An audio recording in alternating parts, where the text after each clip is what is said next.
What's going on, Toronto Raptor fans? If we didn't know it last game with the craziest last 2 minutes I've seen in a while, we know it now. The Raptors are clearly in Tankerino mode, which I don't know. Bittersweet. It's interesting to see the young guys out there, and certainly there was a ton of effort. Like we haven't seen that much effort from the starting lineup of the Raptors for I don't know a couple of years probably. They're just out there going, giving it. I mean, I guess everybody's playing for either a spot on this team or a spot on another team if they can be discovered by one of the scouts or one of the opposing team that they're playing against or seen on the highlight reels. But yeah, wow.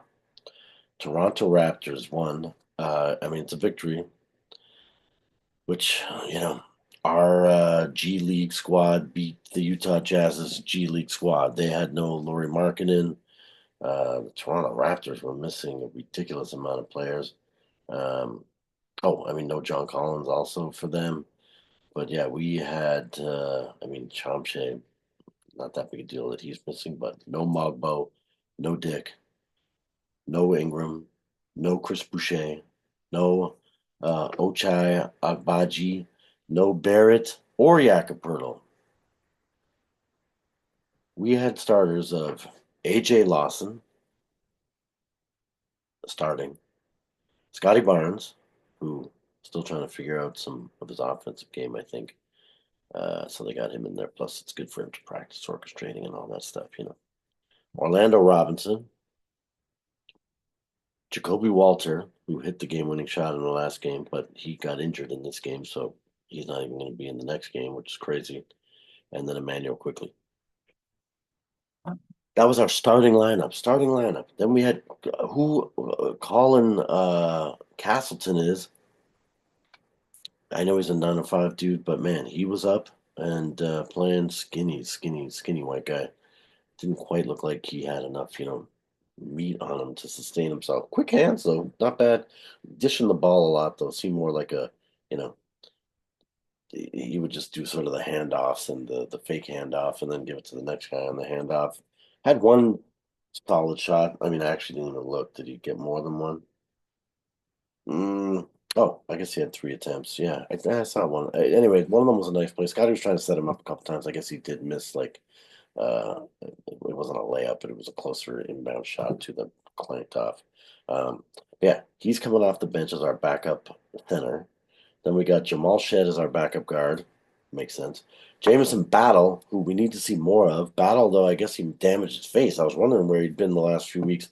And then he came out with like one of those big crazy mask guard things on. So explains why we haven't seen him. Because I'm thinking if we're going to develop anybody, I genuinely believe the beginning of this year, Jameson Battle could have won Rookie of the Year had they played this guy and given him proper minutes and let him shine because he is a true sniper assassin. They were saying that in the G League, this guy's shooting over 50% from three, over 50% from three. Okay, sure, defense is better like in the NBA than it is in the G League. Um, but yeah, wow. And in this game, he was still pretty sweet, 3 of 5. So that's 60%, even doing better in the NBA. I mean, yeah, this is a guy that we need to get out there and hitting threes, but taking threes and making threes because he's like the perfect 3 and D guy. Um, then Roden, who don't really know Roden that well. He's a thick dude. Again, I think we maybe grabbed him recently. I should probably do some recon because I don't think he was a 905 guy that we just brought up. In fact, I think he's still maybe on like a 2-way or a 10-day contract. And then our vet, Garrett Temple, was in there too. Yeah, sorry. Apologize too. I'm still feeling a little bit ill. Oh my gosh. I feel like I got like a sneeze about to happen, and I'm trying to fight it off here. But I mean, overall, um, pardon me, Raptors were what 38% from the floor, 38.5. Not good, not a good game. 30 from three. But we outdid their group from three, which is really the difference. They were 25% from the floor, they were 46. But then it's the Utah Jazz.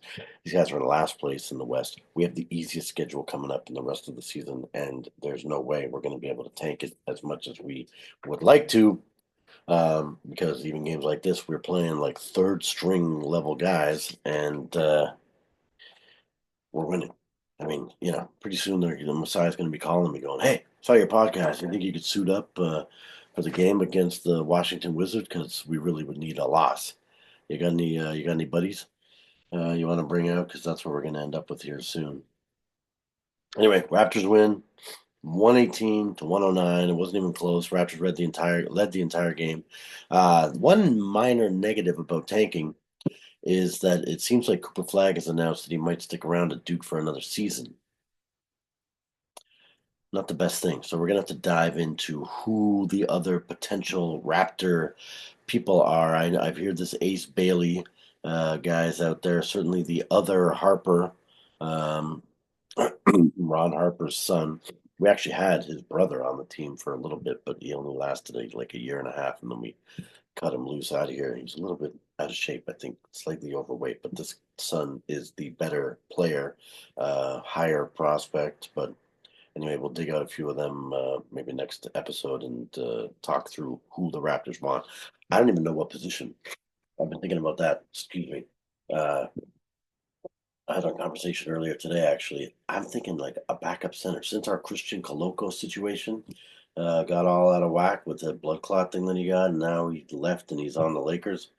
Uh, Orlando Robinson been better than I had thought he was going to do, but I think maybe if there's a decent center, we should go after him. So next game is tomorrow. I'll try to see if I pull out a list and we'll run through maybe who it looks like the Raptors should take. I mean, obviously, you sometimes want to just take the best guy available because then we can package some of these young guys together and trade for a center. But anyway, we'll have a look. All right, thanks for watching.